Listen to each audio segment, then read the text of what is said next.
Bonjour les amis, j'espère que vous allez bien. Je suis Pascal Trifingui, on est à Bahia au Brésil et aujourd'hui on va parler du Great Reset, de la Troisième Guerre mondiale et puis on va parler de Luxembourg, de qu'est-ce qui va s'y passer. En effet, vous le savez, un accord très important a été signé entre le Vatican, la City of London, la Banque Rothschild, la Fondation Rockefeller et Gavi pour créer une nouvelle religion, une nouvelle monnaie mondiale et unifier mondialement la lutte contre la pandémie. C'est une bonne nouvelle. Vos dettes seront effacées.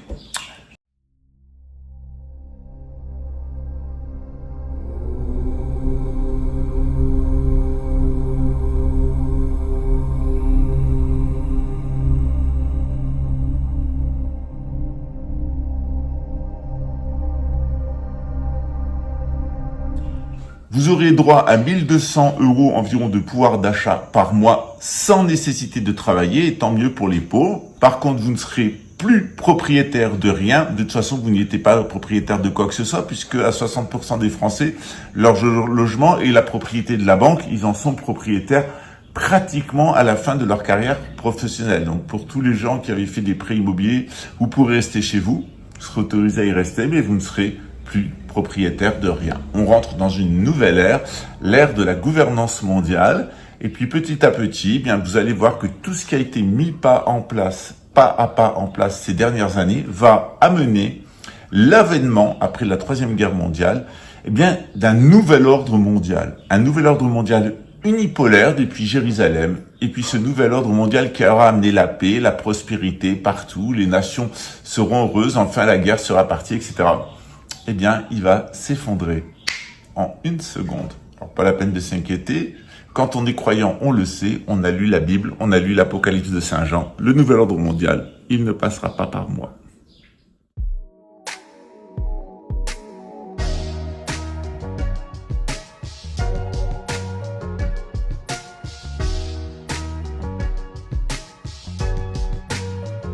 Alors, bien entendu, il y a beaucoup de personnes qui ont peur du nouvel ordre mondial, qui ont peur de la gouvernance mondiale unipolaire.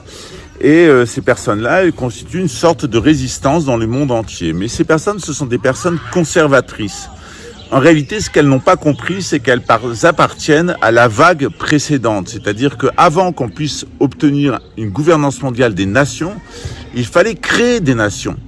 Et ces nations, elles ont été créées par l'oligarchie marchande en détruisant les civilisations.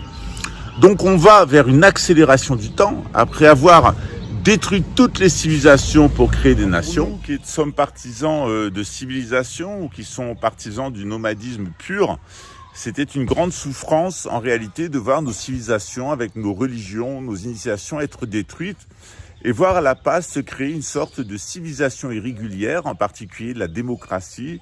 Et cette démocratie va amener une tyrannie de l'oligarchie marchande. L'oligarchie marchande, elle a détaché les gens de l'oligarchie terrienne pour s'imposer et pour pouvoir se débarrasser de l'oligarchie terrienne. Elle l'a dépossédée, elle a distribué ses biens au peuple, elle a créé une démocratie bidon.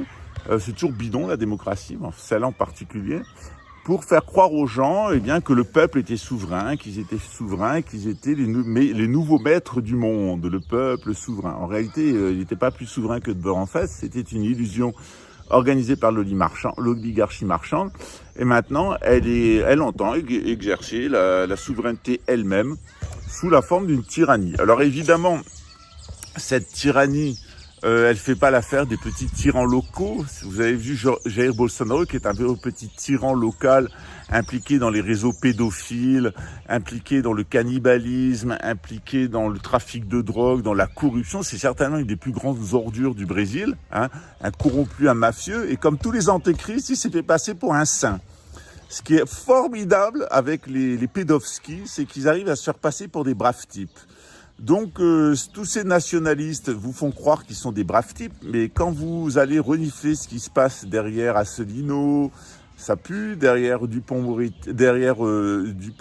ça pue, derrière Philippot, ça pue aussi, et quand vous allez chez Le Pen, ça sent carrément le cadavre. Donc ces nationalistes qui vous disent qu'ils vont s'opposer à la gouvernance mondiale, en réalité, ils sont les acteurs précédents de la gouvernance mondiale, qu'ils soient socialistes ou qu'ils soient capitalistes. Ces démocrates-là, ils sont la vague précédente créée par ceux qui veulent une gouvernance mondiale. Donc ils ont détruit les civilisations, ils ont créé des nations artificielles complètement bidons. Et puis ces nations, ils ont opposé entre nations capitalistes et nations socialistes pour affermir leur pouvoir.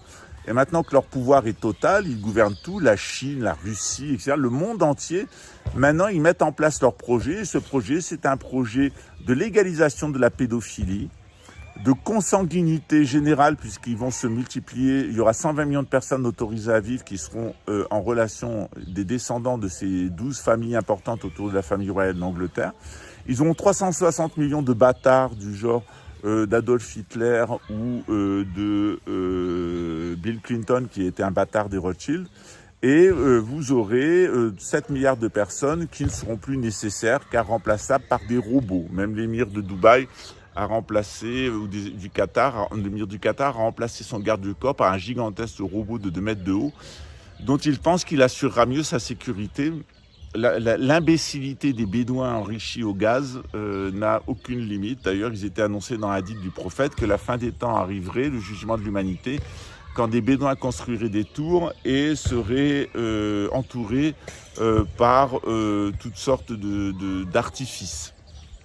Je passe sur le gros horloge, réplique de Big Bang à la Mecque, qui met son ombre sur un lieu saint, dit le Coran, et pas le lieu saint, un lieu saint. Bien entendu, le lieu saint originel n'est pas la Mecque, mais Béka, Petra. Vous comprenez mieux d'ailleurs pourquoi l'élite satanique, comme Sarkozy, va y faire un petit tour assez régulièrement. Donc on est véritablement dans la grande parodie finale. Alors actuellement, cette dernière étape de nouvel ordre mondial tente d'y opposer toutes sortes de tyrans, de petits tyrans locaux, genre Jair Bolsonaro, qui sont des pures créatures de la CIA, Vladimir Poutine, qui est une pure créature du KGB, Donald Trump, qui est une pure créature de la CIA aussi. Donc toutes ces créatures de l'élite, elles sont là pour vous jouer du violon, vous faire croire qu'il y a une résistance, que l'armée va intervenir pour vous sauver, pour sauver la démocratie et la République. En réalité, on va vers une gouvernance mondiale. Et si vous vous mettez dans QAnon et tous ces mouvements de résistance, vous allez vous faire ficher et vous allez vous faire éliminer. Moi, je suis un vrai résistant à la nouvelle ordre mondiale, dans le sens où je pense qu'il ne faut pas résister au nouvel ordre mondial. Il ne faut pas le favoriser, mais il faut le laisser se mettre en place parce que la Bible est très claire, ça durera 3 ans et demi, puis ça s'effondrera. Voilà. Par contre, il faut faire très attention à tous les pièges de la gouvernance mondiale et le plus important est le conspirationnisme. Le système ne m'a jamais attaqué. Jamais. Qui m'a attaqué? Des conspirationnistes et des petits tyrans policiers qui se pensaient les couilles remplies de sperme et qui se pensaient des apôtres de la grande virilité et qui voulaient exterminer Pascal, l'incarnation du nouvel ordre mondial, le PD, franc-maçon, musulmans et juifs, qu'ils allaient exterminer parce que comme ça, le nouvel ordre mondial n'allait pas s'imposer. C'est le genre de petit crétin qui est en uniforme à Luxembourg dans le service de psychotronique qui vient de se prendre 4 doses. Donc on peut dire adieu à sa fertilité, on peut même lui dire adieu, c'est fini pour lui. Lui et sa famille, c'est terminé. Grâce à Dieu, le nouvel ordre mondial aura mis au moins une chose en place, c'est-à-dire exterminer toutes les personnes qui seraient tentées par une aventure nationaliste. Ça fait nos affaires. L'extermination des nationalistes, c'est quelque chose qu'on n'a pas voulu faire, nous, les apôtres des civilisations. Le nouvel ordre mondial va le faire pour nous, avec sa contre-civilisation. Il va essayer d'inventer des types nationaux génétiquement purs pour se divertir dans ces grandes cités de 500 millions d'habitants. Et puis évidemment, tout ça n'a eu aucune chance de réussir parce que figurez-vous que la Terre, elle est en train de rentrer dans une partie de la galaxie où on va rencontrer un certain nombre de particularités au niveau des radiations cosmiques et il y a aucune chance que une certaine catégorie de personnes, en particulier les transhumains, qui soient conscients d'être des transhumains ou qu'ils le soient devenus par soumission au système, eh bien puissent vivre.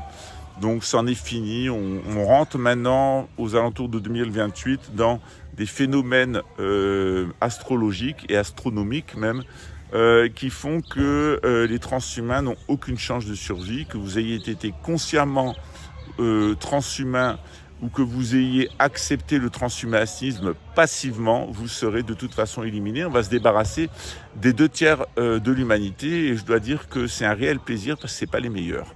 Voilà. Ciao.